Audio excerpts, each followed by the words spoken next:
నమస్తే. టీనేజ్ పిల్లల్లో ఎందుకు హింసాత్మకమైనటువంటి ఆలోచనలు వస్తున్నాయి?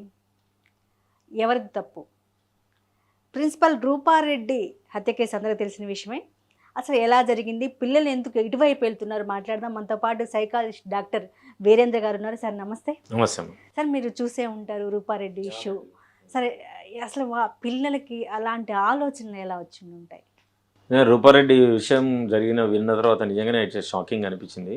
నిజంగానే సమాజంలో ఒక చిన్న కుదుపుకి గురైందని అనిపిస్తుంది నాకు. ఒక 10th క్లాస్ చదివిన పిల్లవాడు 16-17 ఇయర్స్ ఉంటాడు కావచ్చు. అలాంటిది ఇంట్లోకి వెళ్ళి ఒక ప్రిన్సిపాల్ని, లేడీని చాలా దారుణంగా హత్య చేయడం. 22 కత్తిపోట్లు ఉన్నాయట. సో డెఫినెట్గా ఇది చాలా క్రియల్సమ్ ఈవెంట్గానే మనం గుర్తిస్తాము. అయితే ఇప్పుడు పిల్లల్లో హింసా ప్రవృత్తి అని మనం మొత్తం దాన్ని జనరలైజ్ చేయడం కష్టం. అది ఇట్స్ నాట్ పాసిబుల్. ఎంతమంది పిల్లలు రోజుకు మనం తెలంగాణ తీసుకుంటే ఏంది, 10th క్లాస్ చదివే పిల్లలు దాదాపుగా 8 లక్షల మంది ఉంటారు. ఇంటర్మీడియట్ చదివే పిల్లలు దాదాపుగా 10 లక్షల మంది ఉంటారు. ఓకే, ఆ సెక్షన్ తీసుకుంటే 20 లక్షల మందిలో టీనేజ్ పిల్లలు ఇట్లాంటి హింసకు ప్రేరితమై హింస పనులు చేసే వాళ్ళు ఎంతమంది ఉంటారండి? 0.001% ఉంటారు. Is it not? సో దీన్ని మనం పిల్లలందరిలో మనం చెప్పడం అది హెల్ప్ఫుల్ కాదు. కాకపోతే ఏం చెప్పొచ్చు అంటే ఈ పిల్లవాడిలో ఎందుకు హింసా ప్రవృత్తి నెరగొల్లది. ఓకే, సో ఎవరైనా కానీ హింసా ప్రవృత్తికి ఎందుకు దిగజారుతారు? ఒక మనిషిని ఇంకో మనిషి చంపడానికి ఎందుకు వెళ్తాడు, అందులో టీనేజ్ పిల్లవాడు అని అంటే వన్ రీజన్ ఏంటి? మనిషి పెరుగుతున్న క్రమంలోనే ఫ్రాయిడన్ ప్రకారం ఏం చెప్తామంటే ఇద్దు, ఈగో, సూపర్ ఈగో అని 3 స్టేట్స్ ఉంటాయి మనిషికి. ఓకే, ఇద్దు ఏం చెప్తుందంటే నేను ఏదనుకుంటే అదే జరగాలని చెప్తుంది. ఓకే, ఈగో ఏం చెప్తుందంటే బయట ఉన్న కండిషన్స్ తోటి నువ్వు అడ్జస్ట్ కావాలి, నిన్ను నువ్వు ప్రశ్నించుకోవాలని చెప్తుంది. సూపర్ ఈగో ఏం చేస్తుందంటే మనిషికి కొంత విజ్డమ్ పెరిగి మనిషికి ఉన్న చేసే పనిని నువ్వు అది చేయకూడదు, ఇది చేయకూడదు అని ఒక మోరల్ కంపాస్ను జనరేట్ చేస్తుంది. ఓకే, ఇప్పుడు ఈ పిల్లవాడు చేసింది కాబట్టి ఏం చెప్తున్నావు అంటే ఇద్దులోనే ఆగిపోయాడని అర్థం. అంటే మోరల్లీ డెవలప్ కావాల్సిన ఏజ్ కల్లా ఈ ఏజ్లో వాడికి మొరాలిటీ కంపాస్ సరిగ్గా పనిచేస్తలేదు, ఇంటర్నల్ స్ట్రక్చర్ సరిగ్గా లేదు. ఎందుకు ఇంటర్నల్ స్ట్రక్చర్ పెరగకుండా ఉంటుంది? ఒకటి వాతావరణం, ఏ వాతావరణంలో అయితే పెరుగుతున్నాడో ఆ వాతావరణానికి సంబంధించిన ఆలోచనలే రావడం. ఈ వాతావరణం ఏం పెరుగుంటుంది, ఏముండుంటుంది?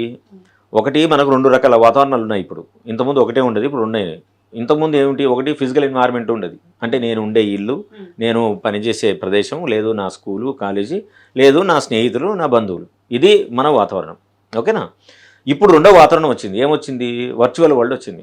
వర్చువల్ వరల్డ్లో ఏముంటుంది? నేను నిరంతరము ఒక వైలెన్స్ సంబంధించి, ఇమ్మోరల్ యాక్టివిటీస్ సంబంధించి, నేను అనుకున్నది సాధించడానికే నేను పుట్టిన అనే భావనలోంచి కన్జ్యూమ్ చేసింది అనుకోండి. అట్లాంటి కన్జంప్షన్ చేస్తే నాకు ఫిజికల్ వరల్డ్ కంటే వర్చువల్ వరల్డ్ నుంచి వచ్చే ఇన్ఫర్మేషన్ ఎక్కువగా నన్ను ప్రభావితం చేసే అవకాశం ఉంది. ఎందుకు? నేను రోజు హింసాత్మకమైన వీడియోలు చూస్తాను, లేదు హింసాత్మకంగా ఉండే వీడియో గేమ్స్ ఆడతాను, లేదు హింసని ప్రేరేపించే విధంగా ఉండే కంటెంట్ని నేను కన్జ్యూమ్ చేస్తాను అనుకోండి, నా ప్రపంచం ఇంటర్నల్ వరల్డ్ అంతా దానికే సరిపోతుంది. ఇట్లా చేయడం నార్మల్ అనిపిస్తుంది నాకు ఇద్దులోనే ఉన్నా కాబట్టి నేను ఏదనుకుంటే అదే చేయాలి, దానికోసమే నేను ఉన్నానని అనిపిస్తుంది. సో అట్లాంటి భావనలోకి వెళ్ళిందంటే ముందుగా మనం ప్రశ్నించాలి. ఆ పిల్లవాడు జీవిస్తున్న వాతావరణము, ఆ పిల్లవాడి చుట్టుపక్కల జరిగే పరిస్థితులు, కుటుంబంలో ఉండే నేపథ్యం, ఇవి మనిషిని ఎక్కువ ప్రభావితం చేయడానికి అవకాశం ఉంటుంది. దీంట్లో ఏంటంటే సార్, ప్రిన్సిపల్ ఆ బాబు ఫోన్ చేస్తే వద్దు అని చెప్పడం ఒక విషయం అయితే, ఇదివరకు ప్రిన్సిపల్స్ కావచ్చు, గురు శిష్యులు, స్టూడెంట్స్, టీచర్స్ ఇదివరకు అనుబంధం ఎలా ఉంది, ప్రజెంట్ అనుబంధం ఎలా ఉంది సార్? ఇప్పటికి కూడా స్కూల్కి మేము చిన్నప్పుడు చదువుకున్నప్పుడు కూడా ఓకే, 70లో ఉన్న పిల్లలు ఎవరైనా, 80sలో ఉన్న పిల్లలు ఎవరైనా కానీ 80 to 90% ఇప్పటికి కూడా టీచర్లు అంటే గౌరవం ఉంటుంది, టీచర్లు అంటే ఒబీడియన్స్ ఉంటుంది, టీచర్ల నుంచి నేర్చుకోవాలనే కోరిక ఉంటుంది. వాళ్ళు మేజర్గా కాలేజు, స్కూల్లో ఉండే రూల్స్ అండ్ రెగ్యులేషన్ అందరూ ఫాలో అవుతారు. But there is a percentage, ఒక 5 to 10% ఆఫ్ ద పీపుల్ ఎప్పుడు కూడా కాలేజ్ అన్నా స్కూల్ అన్నా వాళ్ళకి విముఖత ఉంటుంది. తల్లిదండ్రుల ఒత్తిడితోటే వాళ్ళు స్కూల్కు కాలేజీకి వస్తారు. వచ్చినప్పుడు అన్రూలీగా బిహేవ్ చేసే సిచ్యువేషన్స్ ఎప్పుడూ ఉంటాయి.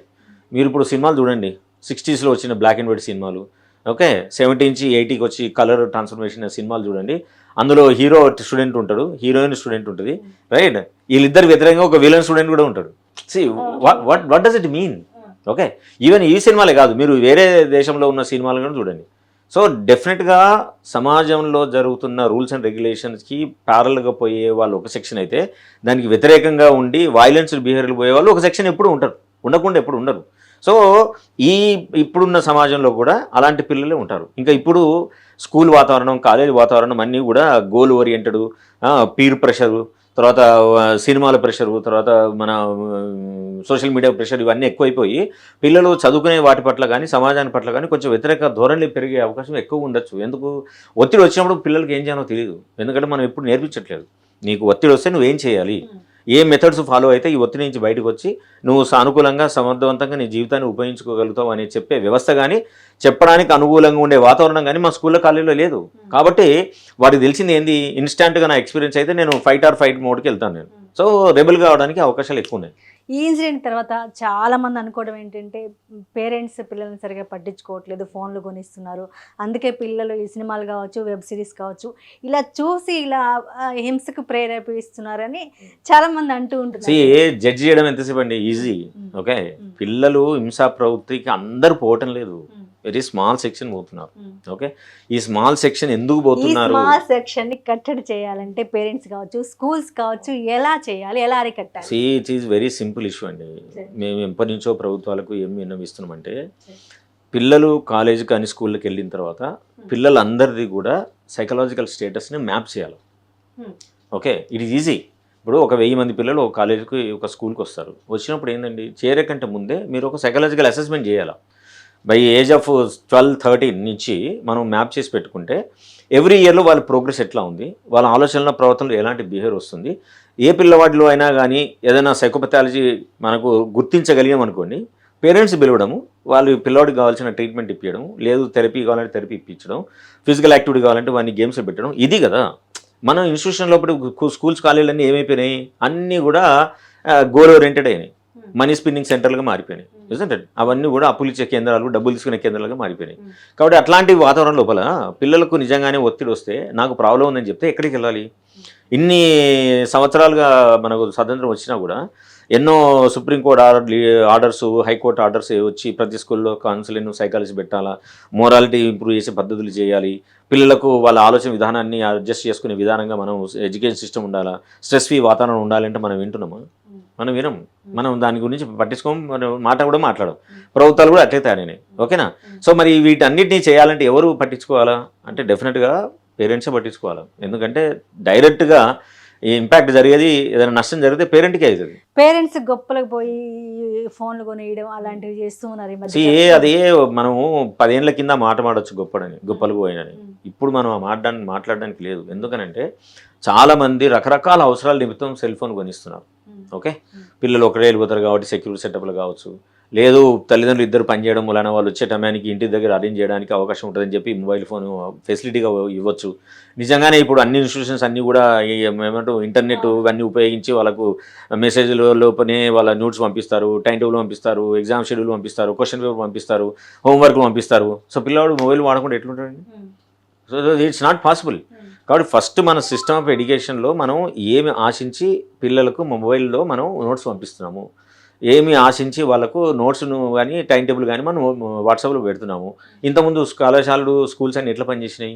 ఇంతకుముందు హోంవర్క్లు ఇవ్వలేదా? ఇచ్చినాం కదా. మనమే పిల్లలు ఎక్కువ వాడదని చెప్తాము, మనమే అది ఉపయోగించే పద్ధతిలో మనం తయారు చేస్తాం. సో పిల్లలు ఏమవుతారు? పిల్లలు will be under confusion. So they will be fixated with these kind of situations. So to overcome from that what we need to do is, ఇటు పేరెంట్, ఇటు పిల్లలు, ఇటు టీచర్స్, అదే స్కూల్ యాజమాన్యాలు కలిసి ఒక రెగ్యులేషన్కి రావాలా. మనం పిల్లల్ని మొబైల్ వాడే అవకాశాలని మనం కల్పిస్తున్నాం కాబట్టి ఆ అవకాశాల నుంచి బయటికి రావాలంటే మనం ఏం చేయాలి అని వాళ్ళు నలుగురు కూర్చొని ఆశించి ఒక రెగ్యులేషన్ తయారు చేసుకోవాలి. చేసుకుంటే అప్పుడు డెఫినెట్గా పిల్లలు ఎందుకు వాడుతారండి మొబైల్ ఫోన్? డెఫినెట్గా దే డోంట్ యూజ్ ఇట్. మనమే వాడే పరిస్థితుల్లో మనం పుష్ చేస్తాము. వాడుతున్నా అంటే వాడకుండా ఏం చేస్తారు? డెఫినెట్గా వాడతారు.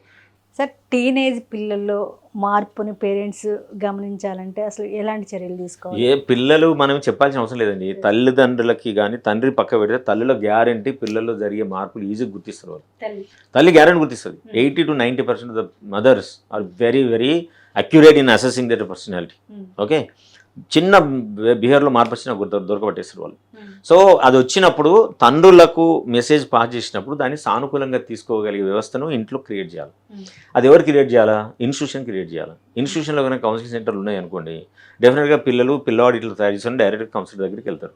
అప్పుడు ఆ ముగ్గురు కలిసి దానికి కావాల్సిన ఒక సానుకూలమైన ఒక మోడల్ను తయారు చేస్తారు. అవి కరెక్ట్ ఎగ్జిక్యూట్ అవుతుందో లేదని ఒక మానిటరింగ్ నడుస్తుంది. మడిచినప్పుడు పిల్లల మార్పు రావడానికి ఈజీగా ఉంటుంది. కాబట్టి తల్లిదండ్రులు పేరెంటింగ్ ఎట్లా చేయాలనే విషయాల పట్ల కనుక వాళ్ళు రెగ్యులర్గా స్కూల్ తరఫున కానీ సపోర్ట్ వస్తే మనం పిల్లల్ని బెటర్గా బాగా చేయొచ్చు. పిల్లలు ఇట్లా మారడానికి ప్రధాన కారణం అయితే మేజర్గా ఎన్వైర్న్మెంట్ ఉంటుంది. ఎన్వైర్న్మెంట్లో తల్లిదండ్రులు ఉంటారు, వర్చువల్ వరల్డ్ ఉంటుంది, చుట్టుపక్కల వాతావరణం ఉంటుంది, స్కూల్ ఎన్వైర్న్మెంట్ ఉంటుంది. వీటన్నిటిని మనం మార్చగలిగే శక్తి మన చేతిలో ఉన్నది. వీటిని కనుక ఎప్పుడైతే రెగ్యులేట్ చేస్తామో ఆటోమేటిక్గా పిల్లలు బెటర్ అవుతారు. అంటే ఈ ఇన్సిడెంట్ జరిగిన తర్వాత చాలామంది పేరెంట్స్ కావచ్చు, కొంతమంది అనలిస్టులు కావచ్చు, గతంలో ఉమ్మడి కుటుంబాలు ఉండటం వల్ల అందరు కలిసి మాట్లాడుకోవడం అలాంటి కల్చర్ ఉండటం వల్ల ఇలాంటివి ఏవి జరిగాయి కాదు, ఇప్పుడు ఆ వ్యవస్థ లేదు ఒక అదంతా కూడా ఏందండి అంటే పెద్దరికం మాటలు మాట్లాడతారు అవన్నీ. ఓకే, ఉమ్మడి కుటుంబం ఉండడం వల్ల ఇవన్నీ జరుగుతాయి అనేది తప్పది. ఉమ్మడి కుటుంబం ఉండే అప్పుడున్న వాతావరణానికి అది సెట్ అయింది, జరిగిపోయింది. అప్పుడు వ్యక్తిగత స్వేచ్ఛకు కానీ వ్యక్తులకు ఇంపార్టెన్స్ కానీ జీవితానికి సంబంధించిన లక్ష్యాలు కానీ అప్పుడున్న వాతావరణం లోపల ఎవరికి లేదు. ఏ వ్యక్తి యొక్క జీవితం లక్ష్యం ఏముండే అప్పుడు ఉమ్మడి కుటుంబాలు ఉన్నప్పుడు? మనం పొద్దున్న లేచామా, ఏదైనా పని ఉంటే చేసామా, భోజనం చేసామా, పడుకున్నామా అని ఉండేది. ఊరు దాటిపోయిన కుటుంబాలు 80% ఉన్నాయి అప్పుడు. ఇప్పుడు ఊర్లో ఉన్న పిల్లలు ఎవరైనా ఊర్లోనే ఉంటున్నారా? ఊర్లు దాటుతున్నారు, నగరాలకు వస్తున్నారు, పట్టణాలకు వస్తున్నారు, ఏమంటారు క్యాపిటల్స్కి వెళ్తున్నారు, అక్కడి నుంచి వేరే దేశాలకు వెళ్తున్నారు. ఓకే, ఇవన్నీ కూడా సోషల్ ఎవల్యూషన్ అంటాం. సోషల్ ఎవల్యూషన్లో భాగంగా ప్రతి మనిషి ఉన్న స్థితి నుంచి ఉన్నతమైన స్థితికి వెళ్ళడానికి ఆర్థికంగా, సామాజికంగా, మానసికంగా, ఇంటెలెక్చువల్గా పెరగడానికే మనిషి ప్రయత్నం చేస్తాడు. అదే మనం ఎవల్యూషన్ అంటాం. ఓకేనా? కాబట్టి ఇది ఇన్ఎవిటబుల్గా జరగాల్సింది, జరిగిన విషయమే తప్ప ఉమ్మడి కుటుంబాలు ఉంటే కనుక జరగతాం అనేది తప్పు. నా దగ్గరికి ఎన్నో ఉమ్మడి కుటుంబాలు ఇప్పటికి కలిసి జీవించాలి పిల్లలు తల్లిదండ్రులు చెప్పకుండా డబ్బులు చేసే వాళ్ళు ఉన్నారు, తల్లిదండ్రులు చెప్పకుండా సినిమాలు పోయే ఉన్నారు, తల్లిదండ్రులు చెప్పకుండా boy friend girl friend maintain చేసిన వాళ్ళు ఉన్నారు. ఓకే, ఇవన్నీ జరుగుతున్నాయి. ఉమ్మడి కుటుంబం దీనికి సొల్యూషన్ ఇది జింద తెలిసినది కాదు, పెద్దానికి ఉమ్మడి కుటుంబం పెట్టడానికి. ఇప్పుడున్న కండిషన్స్ లోపల పిల్లల మీద విపరీతమైన ఒత్తిడి పనిచేస్తుంది. సమాజం వాళ్ళ మీద విపరీతమైన అన్కాన్షియస్గా వాళ్ళ మీద గోల్స్ పెడుతుంది. ఆ గోల్స్ను చేరే క్రమం లోపల వాళ్ళు ఎక్కడ ఓడిపోతాం అనే భయం ఉంటుంది. ఆ భయం వల్ల తల్లిదండ్రులతో సరిగా మాట్లాడలేక, అటు చేయాల్సిన పని సరిగా చేయలేక, స్కూళ్ళలో సరిగా ఉండలేక వాళ్ళు ఒత్తిడి గురయ్యే సెక్షన్ చాలా ఎక్కువగా ఉంది. అలా ఒత్తిడి గురైన పిల్లలే ఏం చేయాలో తెలియనప్పుడు వాళ్ళు వీడియో గేమ్స్కి ఎంటర్ అవుతారు, డ్రగ్కి ఎంటర్ అవుతారు, లేకుంటే చెడు స్నేహాలకు ఎంటర్ అవుతారు. ఎందుకంటే ఈ ప్రజెంట్ సిచ్యువేషన్ నుంచి ఎట్లా ఎస్కేప్ కావాలో వాళ్ళు ఆలోచన చేస్తారు. కాబట్టి అట్లాంటి పనులకు ఈజీగా యాక్సెప్ట్ ఉంటాయి కాబట్టి వాళ్ళ పనులకు వెళ్తారు. ఒత్తిడి వచ్చినప్పుడు హెల్దీ కోపింగ్ మెకానిజం ఏంటి అనే పద్ధతులు మనం స్కూల్లో నేర్పించామనుకోండి, పిల్లలు డెఫినెట్గా ఆ మెకానిజంకే వెళ్తారు. మీరు పిల్లలు ఒత్తిడికి లోన్ అవుతున్నారు అంటున్నారు. నిజంగానే ఈ ప్రజెంట్ ఉన్న సమాజంలో అయితే పిల్లలు ఒత్తిడికి లోన్ అవుతున్నారు. పిల్లలు ఒత్తిడి తగ్గించాలంటే స్కూల్స్ కావచ్చు, పేరెంట్స్ కావచ్చు, పిల్లలకి ఎలాంటి సహకారాన్ని అందించాలి? ఫస్ట్ పిల్లల్ని చిన్నప్పటి నుంచే, అంటే ఫస్ట్ క్లాస్కి వెళ్తాడు, ఎల్కేజీకి వెళ్తాడు, అప్పటి నుంచే చదువు నేర్చుకోవడం అనేది ఒక జాయ్ఫుల్ జర్నీ, జాయ్ఫుల్ లెర్నింగ్ అనే ఆలోచనను అనుభూతి కలిగేటట్టు పాఠాలు ఎప్పుడైతే చెప్పడం నేర్పిస్తారో, classroom is the place where I can grow, not to feel pressurised, not to feel blamed, not to feel guilt, not to feel inferior అనే భావనను తీసే పద్ధతిలో చదువున్నాయి అనుకోండి, పిల్లలు ఎందుకు పోతారండి? పిల్లలు ఏ మనిషికైనా ఏం కావాలి? ఏదైనా పని చేస్తే సంతోషం రావాలి, కొంచెం బెనిఫిట్ రావాలి. ఈ రెండు నువ్వు క్లాస్ రూమ్లో కల్పించినావు అనుకో, పిల్లలందరూ జాయ్ఫుల్గానే ఉంటారు. మనం పిల్లల్ని తీసుకెళ్ళి విపరీతమైన ఒత్తిడి పెట్టి నువ్వు గోల్స్ రాకుంటే కష్టం, నువ్వు 90% రాకుంటే కష్టం అని టార్గెట్ పెడితే అందరి పరిస్థితుల్లో ఒకే రకమైన ఇంట్రెస్ట్లు, ఒకే రకమైన అబ్జర్ప్షన్, ఒకే రకమైన కెపాసిటీ ఉండదు కదా. They will be keep varying that interest. So interest based, capacity based ఎప్పుడైతే మనం లర్నింగ్ని ఒక జర్నీగా, హ్యాపీ జర్నీగా చేసినాం అనుకోండి, న్యాచురల్ ఇట్లాంటి యాక్టివిటీ జరిగేందుకు అవకాశం. సార్, ఈ ప్రజెంట్ ఉన్న సొసైటీలో పిల్లల మీద సినిమాల ప్రభావం కావచ్చు, వెబ్ సిరీస్ ప్రభావం కావచ్చు, విపరీతంగా పడుతుందని కొంతమంది అభిప్రాయం. ఒక సైకాలజిస్ట్గా మీరేమంటారు సార్? నువ్వు పడుతుందండి, పడకుండా ఏముండదు. మనం పెద్దగా అయిన తర్వాత, ఇంత పెద్ద అయిన చూస్తేనే మన మీద ప్రభావం అవుతుంది. ఇప్పుడు ఒక రొమాంటిక్ సీన్ వచ్చింది, డెఫినెట్గా any adult will get influence because of the romantic scene. And ఒక ఆవేశమైన సీన్ వచ్చింది, ఒక ఎమోషనల్ సీన్ వచ్చింది, ఎవ్రీబడి విల్ గెట్ ఇన్ఫ్లుయెన్స్డ్. చూసిన తర్వాత ఈ వచ్చిన కంటెంట్ నీ బ్రెయిన్లోకి పోయిందని నువ్వు ఏం చేస్తున్నావు అనేది మ్యాటర్ అవుతుంది. ఓకే, సో ఆ మ్యాటర్ నిజంగానే అది రీల్కి సంబంధించిందా, రియల్ లైఫ్కి సంబంధించిందా అనే అసెస్మెంట్, జడ్జిమెంట్ ఇచ్చే టూల్ని పిల్లలకు మనం జనరేట్ చేసినాం అనుకోండి, అప్పుడు ఆ కంటెంట్ని వాడు ఉపయోగించుకోకుండా బెటర్మెంట్ వైపు ప్రయాణం చేస్తాడు. నా దగ్గర ఆ టూల్ లేదు, నేను కన్జ్యూమ్ చేసిన విషయము నా జీవితానికి ఉపయోగపడుతుందా లేదా అనే విచక్షణ చేసే టూల్ నా దగ్గర లేదు, నేను నిజమే అనుకుంటా, అయ్యి అది నీ జీవితంలో అప్లై చేయడానికి ట్రై చేస్తాను. ఇప్పుడు రూపారెడ్డి విషయంలో అదే జరిగింది. ఓకేనా? సో ఆ మోరల్ డెవలప్మెంట్, నా ఇంటర్నల్ స్ట్రక్చర్ నన్ను ఏది చేయాలి, ఏది చేయకూడదు, ఏది నిజం, ఏది అబద్ధం, ఏది ఉపయోగం, ఏది నిరుపయోగం అని అసెస్ చేసే టూల్స్ నాకు లేవనుకోండి, నేను నాకు ఏది అనిపిస్తే అదే చేస్తాను, ఎందుకంటే నాకు అదే కరెక్ట్ అనిపిస్తుంది. నిజంటే సో అట్లాంటి డెవలప్మెంట్ చేసే ప్రక్రియను మన స్కూళ్ళల్లో, కాలేజీలో కనుక నేర్పించగలిగితే పిల్లలు ఎవరు కూడా వైలెన్స్ వైపు వెళ్ళరు. ఈ మధ్య ఒక ఇన్సిడెంట్ జరిగింది సార్. ఒక స్కూల్లో ఒక 10th క్లాస్ అబ్బాయి టీచర్నే కొట్టడం జరిగింది. అంటే మన చదువు చెప్పే టీచర్ని కొట్టే అంత కోపం ఆ స్టూడెంట్లో అసలు ఎందుకు వస్తుంది? దీన్ని ఏమంటామండి అంటే డిస్ప్లేస్మెంట్ అని అంటాం. అంటే ఒక ఎమోషను, ఒక ఇంట్లో ఒక అథారిటీ ఉంది, అమ్మనో నాన్ననో లేదా ఇంకెవరైనా ఎల్డర్స్ ఉండొచ్చు, వాళ్ళ మీద నాకు విపరీతమైన ఆవేశం, కోపం ఉంటుంది. ఎందుకంటే వాళ్ళు ఎప్పుడు నన్ను కంట్రోల్ చేస్తారు, ప్రతిదీ నన్ను మానిటర్ చేస్తారు, ప్రతి విషయంలో నాకు ఏదో సజెషన్ ఇస్తుంటారు. వాళ్ళ మీద కోపం వస్తే అగ్రెషన్ ఉంటుంది. నేను వాళ్ళని ఏం చేయ, స్కూల్కి వస్తా, స్కూల్ వచ్చిన టీచర్ కూడా వాళ్ళనే చేస్తాడు. సో అప్పుడు నాకేమనిపిస్తుంది అంటే వాళ్ళు వీళ్ళు ఒకటే అనిపిస్తుంది నాకు. కాబట్టి నేను కొడితే నిన్ను కొట్టిన అనుకోను, నేను అథారిటీ కొడుతున్నా అనిపిస్తుంది నాకు, అందుకోసం కొడతాడు. సార్ చివరిసారిగా ఈ ఇన్సిడెంట్తో, రూపారెడ్డి ఇన్సిడెంట్తో సమాజానికి కావచ్చు, స్టూడెంట్స్కి కావచ్చు, స్కూల్స్కి కావచ్చు మీరు చెప్పే సూచన? మనం ఇప్పుడు ఎవరికి కానీ సజెషన్లు, సూచనలు ఇస్తే తీసుకునే పరిస్థితులు ఎవరు ఉండరు. ఓకే, కాకపోతే ఇప్పుడు జరిగిన సంఘటన అందరి ఆలోచనలు ఒకసారి షాక్ గురి చేసినాయి. నాతో చాలామంది ప్రైవేట్ స్కూల్ యాజమాన్యాలు మాట్లాడారు ఈ సంఘటన జరిగిన, ఇట్లా సార్ ఇట్లా చచ్చిపోతే మనం ఏం చేయాలి సార్.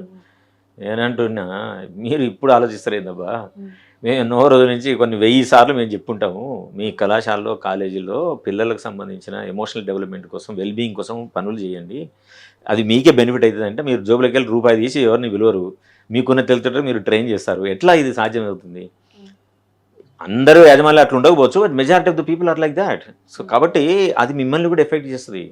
కాబట్టి మనము వస్తున్న మార్పులకు అనుగుణంగా పిల్లలకు ఎలాంటి స్కిల్ సెట్ నేర్పిస్తే పిల్లల జీవితానికి, మీ ఇన్స్టిట్యూషన్ జీవితానికి, లెక్చరర్ టీచర్ల జీవితానికి కూడా బెనిఫిషియల్గా ఉండే పద్ధతులు ఎన్నో developed models are available to generate their helpful thoughts towards the society as well as to them. So అట్లాంటి మోడల్స్ ఎమోషనల్ వెల్బీయింగ్ కోసం చేయండి. People like us emotional professionals ఉన్నారు. దాన్ని పురస్కరించే మేము సెప్టెంబర్ 2, 3, 4లో ఒక మైండ్ ఎక్స్పో అని ఒక ప్రోగ్రామ్ చేస్తున్నాం. 3 రోజుల పాటు పిల్లలందరికీ, తల్లిదండ్రులకి చాలా ఫ్రీగా అన్ని ప్రొఫెషనల్ సర్వీస్ ఇవ్వడానికి సిద్ధంగాను. కాబట్టి మీరు అందరూ వచ్చి చూడండి. మీ స్కూల్ డెవలప్మెంట్ కానివ్వండి, పిల్లల ఎమోషనల్ డెవలప్మెంట్ కానీ, మోరల్ డెవలప్మెంట్ కానీ, అవన్నీ సరిపోయే టెక్నిక్స్, మెథడ్స్ ప్రాక్టికల్గా మేము అక్కడ ఎగ్జిబిషన్లో చూపిస్తాం. సో దయచేసి విజిట్ చేయండి. Thank you sir, me valuable time ఇచ్చినందుకు.